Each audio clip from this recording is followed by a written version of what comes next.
Hi friends, welcome to English Study Point.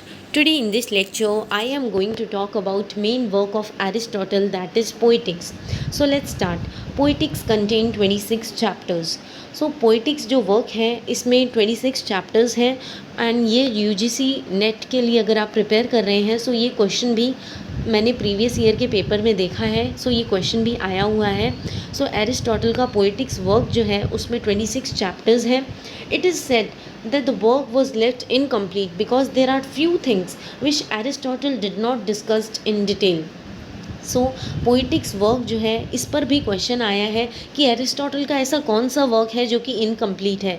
सो ये poetics work है जो कि इनकम्प्लीट है। ये इसलिए इनकम्प्लीट है क्योंकि कारण ये है कि एरिस्टोटल ने जो है इस वर्क में कुछ चीज़ों को जो है डिटेल में डिस्कस नहीं किया था, इसलिए जो है इस वर्क को पोइटिक्स को जो कि एरिस्टोटल द्वारा लिखा गया है सो इस वर्क को इनकम्प्लीट बोला जाता है। देन नाउ अब हम बात करते हैं कि वो डिफरेंट चैप्टर्स में किस बारे में बात कर रहे हैं। सो पोइटिक्स वर्क में डिफरेंट जो चैप्टर्स हैं सो एरिस्टोटल उन चैप्टर्स में किस चीज़ के बारे में बात कर रहे हैं। सो फ्रेंड्स ये सारे पॉइंट्स जो है ये भी पूछे जाते हैं। डिटेल में जो है इस पोइटिक्स वर्क को पढ़ना इतना ज़रूरी नहीं है। अगर आपका इंटरेस्ट है तो आप सेपरेट टेक्स्ट पढ़ सकते हैं, इसका ओरिजिनल टेक्स्ट। देन बाकी ये जो मैं पॉइंट्स बता रही हूँ यही एनफ है। सो चैप्टर नंबर 1 से लेके चैप्टर नंबर 5 तक he has classified poetry into different kinds. So in chapters में वो जो है डिफरेंट तरह की पोइट्री यानी डिफरेंट टाइप्स ऑफ पोइट्री को जो है क्लासीफाई कर रहे हैं। चैप्टर नंबर 6 से लेके 19 तक वो डिस्कस कर रहे हैं ट्रेजेडी के बारे में। देन 20 से 22 तक वो डिस्कस कर रहे हैं पोइटिक स्टाइल के बारे में। चैप्टर नंबर 23 में वो डील कर रहे हैं नैरेटिव पोइट्री के बारे में।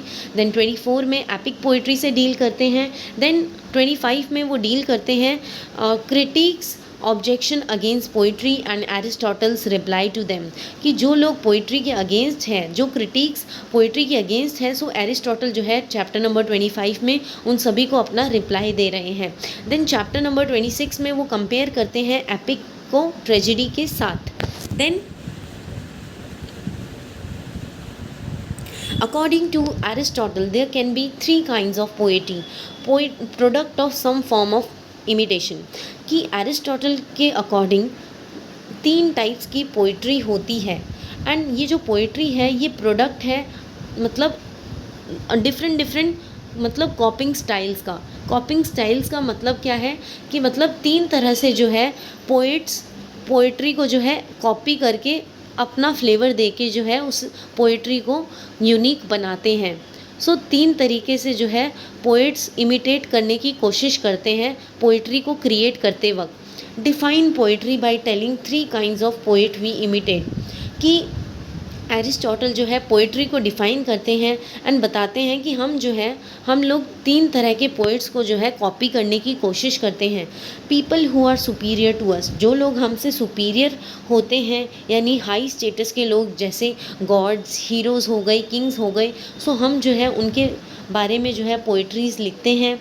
एंड साथ ही साथ जो लोग हमसे लो स्टेटस के होते हैं जैसे विलन्स हो गए, जो लोग इंटेलिजेंट नहीं होते, उनके बारे में हम पोइट्री लिखते हैं। एंड वो लोग जो हमसे सिमिलर होते हैं यानी हमसे मिलते जुलते होते हैं सो उनके बारे में हम पोइट्री लिखते हैं, ऐसा एरिस्टोटल कहते हैं।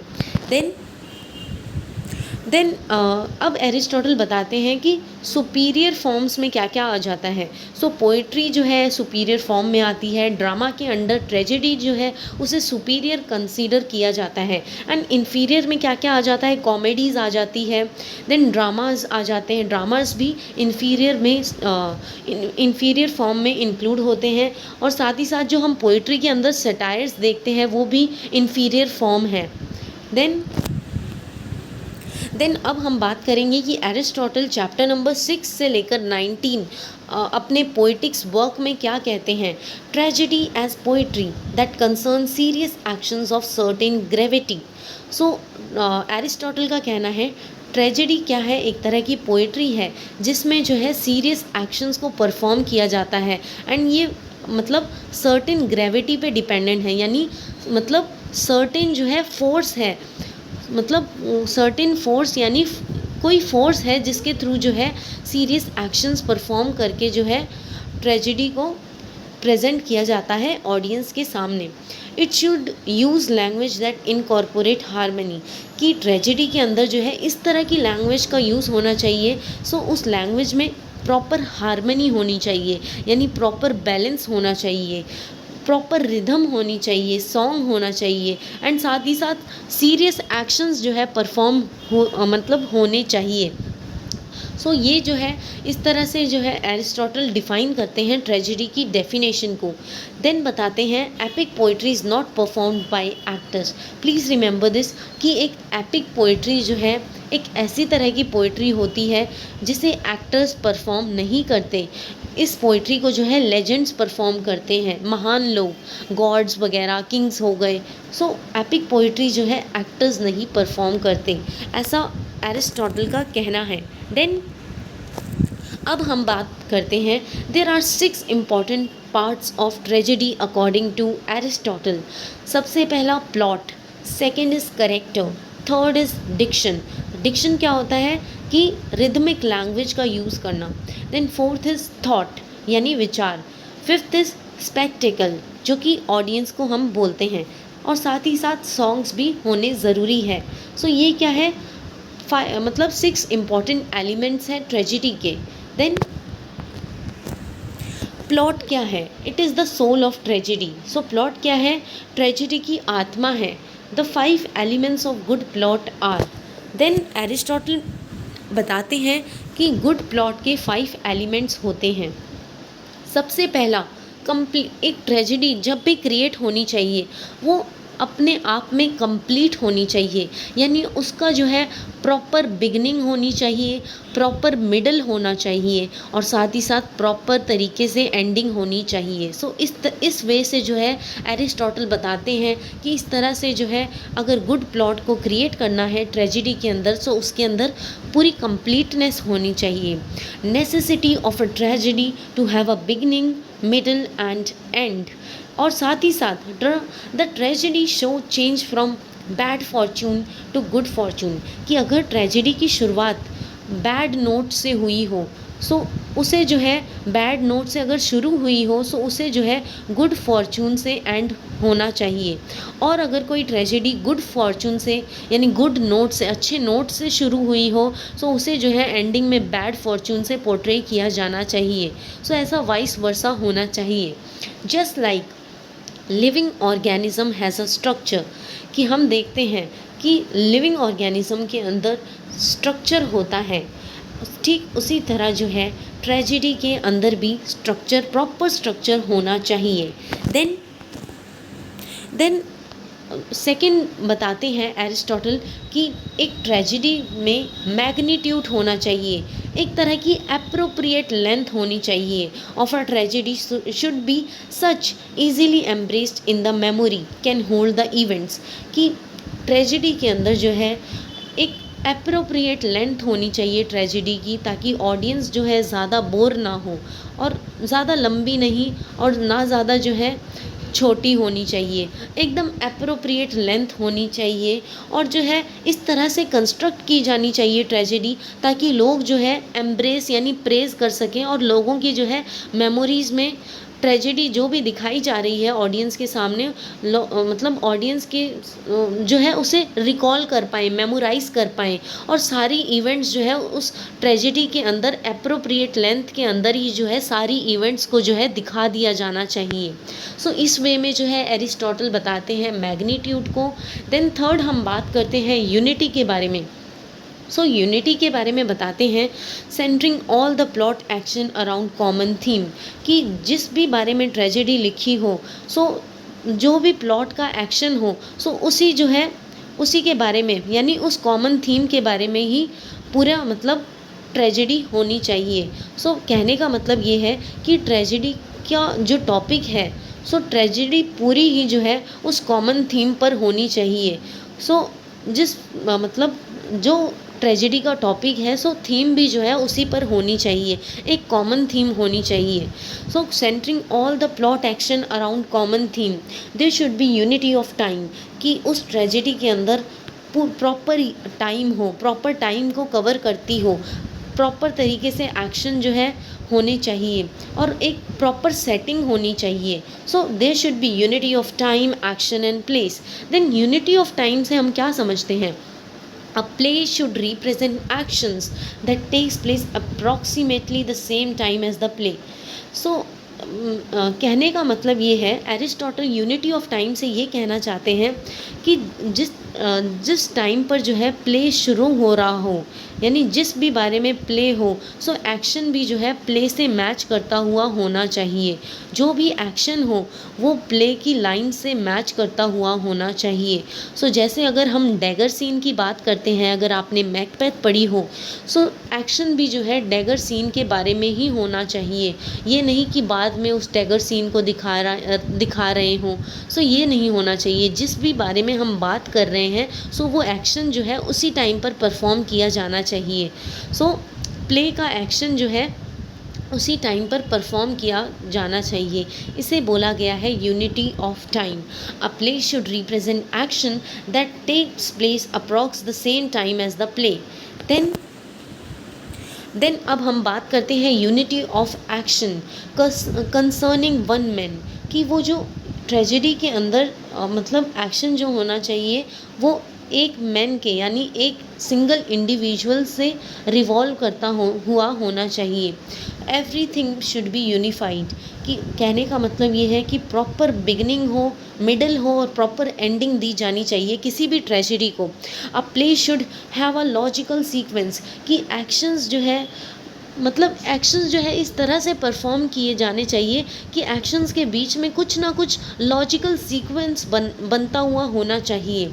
Play should concern the action of one man, कि जो प्ले जो है वो सिर्फ और सिर्फ एक इंडिविजुअल यानी मेन प्रोटैगनिस्ट के अराउंड जो है रिवॉल्व करता हुआ होना चाहिए. अ प्ले शुड नॉट फॉलो सब प्लॉट्स, कि प्ले के अंदर एरिस्टोटल कहते हैं कि प्ले के अंदर जो है प्लॉट्स होने ज़रूरी है, बट प्लॉट्स जिसे हम सब प्लॉट्स बोलते हैं वो नहीं होने चाहिए. यूनिटी, अगर हम सब प्लॉट्स का यूज़ करेंगे सो एक्शन की हम जो है यूनिटी नहीं देख पाएंगे. Unity of action is not there. A play should revolve at one person only. So जो प्ले होना चाहिए वो सिर्फ और सिर्फ एक इंसान के अराउंड जो है रिवॉल्व करता हुआ होना चाहिए. देन अब हम बात करते हैं यूनिटी ऑफ प्लेस के बारे में. अगर कोई प्ले है उसकी सेटिंग्स जो है एक पर्टिकुलर सेटिंग में ही वो प्ले जो है सेट किया हुआ होना चाहिए. उसकी सेटिंग्स को जो है सीन के अकॉर्डिंग बार बार नहीं बदला जाना चाहिए. A play should cover a single physical space and should not attempt to compress geography, कि अलग अलग जो है सीन्स के अकॉर्डिंग हमने अलग अलग जगह बदल दी. सो ये सब नहीं होना चाहिए. Nor the stage should represent more than one play. So play जिस बारे में है सिर्फ और सिर्फ जो है उसी पर टिका हुआ होना चाहिए. प्ले में जो है अलग अलग चीज़ों के बारे में, यानी जो चीज़ मतलब की चीज़ नहीं है, इररेलेवेंट चीज़ें जो होती है, सो ये सब जो है प्ले के अंदर नहीं दिखानी चाहिए. जो प्ले जिस भी टॉपिक के अराउंड सेंटर हुआ है, सो उसी प्ले मतलब जो भी प्ले का टॉपिक है, सो प्ले जो है उसी मेन टॉपिक पर जो है बात करता हुआ होना चाहिए. सारे एक्टर्स जो है उस मेन प्ले के टॉपिक के बारे में ही डिस्कस करते हुए होने चाहिए. इररेलेवेंट चीज़ें नहीं होनी चाहिए. There should be no change in place, कि प्लेसेस को जो है बार बार नहीं, जगहों को बदला हुआ नहीं दिखाना चाहिए. इवन इफ सीन चेंजेस, कि अगर सीन भी बदल जाए तब भी जो है हमें जगह को बदलना नहीं है. फिज़िकल प्लेस यानी जो फिज़िकल प्लेस यानी एक प्लेस जिस पे प्ले सेट हुआ है, सो उसी मतलब फिज़िकल स्पेस में जो है सारा एक्शन जो है रहेगा. The change should not be so great. So वो जो मतलब चेंजेस जो है नहीं दिखाने चाहिए, जोग्राफिकल चेंजेस नहीं दिखाते हुए होने चाहिए. सो इस तरह से जो है प्ले को कंस्ट्रक्ट किया जाना चाहिए. देन अब हम बात करते हैं determinate structure. The plot should have a sequel of cause and effect, कि मतलब प्ले जो है उसका कॉज क्या था, उसका मुख्य कारण क्या था, एंड उस प्ले के अंदर जो है उस मुख्य कारण के बाद जो है लास्ट में जो है उसके रिपरकशंस क्या हुए या फिर इफ़ेक्ट क्या हुए, ये सब होना चाहिए कि प्ले को स्टार्ट करने का कॉज क्या था एंड उसके एंडिंग में जो है कॉन्सिक्वेंसेस यानी रिपरकशंस को भी दिखाया जाना चाहिए। If you remove one part of the plot then entire tragedy will be disjointed. कि एरिस्टोटल बताते हैं कि हर एक प्लॉट जो है, हर एक पार्ट प्ले का बहुत इम्पॉर्टेंट होता है और मैटर करता है। अगर आप जो है, अगर आपके मायने में आप एक पार्ट को भी मतलब प्ले के एक पार्ट को भी हटा दोगे सो पूरा प्ले जो है वो डिसजॉइंट हो जाएगा और डिस्टर्ब हो जाएगा। The entire plot will not be understandable. कि अगर आप उस प्ले के अंदर एक भी पार्ट को रिमूव कर दोगे सो पूरा जो प्ले है वो डिसजॉइंट हो जाएगा, डिस्टर्ब हो जाएगा एंड हम उस प्ले को समझ ही नहीं पाएंगे, ऑडियंस जो है समझ ही नहीं पाएगी। Each and every scene should be placed. कि हर एक मतलब सीन को जो है दिखाया जाना चाहिए। Only when it has a direct link to the plot. कि अगर जो है प्लॉट से वो सीन डायरेक्टली लिंक करता हुआ होता है सो उस सारे ही सीन को दिखाया जाना चाहिए, एक भी सीन को मिस नहीं किया जाना चाहिए, क्योंकि ऐसे जो है ऑडियंस नहीं समझ पाएगी। Every part of a good plot is necessary. हर एक पार्ट जो है मतलब हर एक अच्छे प्लॉट का जो पार्ट है वो ज़रूरी होता है ऑडियंस को दिखाने के लिए। सो किसी को भी जो है रिमूव नहीं किया जाना चाहिए। अगर रिमूव कर दिया तो ऑडियंस जो है समझ नहीं पाएगी कि ये प्ले जो है किसके बारे में लिखा गया है। एंड सो हर एक सीन जो है हर एक प्लॉट जो है ज़रूरी होता है प्ले के लिए। देन अब हम बात करते हैं यूनिवर्सैलिटी के बारे में। A given character in a play should behave and the play should run in such a manner that people would be able to connect to. कि कहने का मतलब ये है कि करेक्टर के थ्रू जो है मतलब कोई भी राइटर जो है उस एक करेक्टर के थ्रू जो है एक आइडिया को यूनिवर्सलाइज करने की कोशिश करता है। सो प्ले जो है मतलब करेक्टर को क्रिएट इस तरह से किया जाना चाहिए ताकि देखने वाली ऑडियंस जो है अपने आप को उस करेक्टर से रिलेट कर पाए। For example the way character is behaving in a plot should be in accordance with how most human beings कि beings would react in a situation. कि कहने का मतलब ये है कि करेक्टर किस तरह से बिहेव कर रहा है। सो एक मतलब ड्रामेटिस्ट जो है उसे इस तरह से मतलब the way character is behaving in a plot should be in accordance with how most human beings would react in a situation। कि करेक्टर को जो है इस तरह से क्रिएट किया जाना चाहिए प्लॉट के अंदर सो ताकि जो है बहुत सारे ह्यूमन बींग्स जो है उस करेक्टर को अपने आप से जो है मतलब रिलेट कर सके जिस टाइप की सिचुएशन से वो करेक्टर गुजर रहा है। सो ह्यूमन बींग्स जो कि ऑडियंस जो उसे देख रही है वो भी अपने मतलब सिचुएशंस को जो है अपनी सिचुएशंस के साथ रिलेट कर पाए और रिएक्ट कर पाए। सो इस तरह से जो है एरिस्टोटल ये 5 पॉइंट्स बताते हैं जो कि एक अच्छी प्लॉट के लिए ज़रूरी होते हैं। देन फ्रेंड्स इसी के साथ ये लेक्चर ओवर होता है and friends please don't forget to like share comment and subscribe. Thank you friends for listening.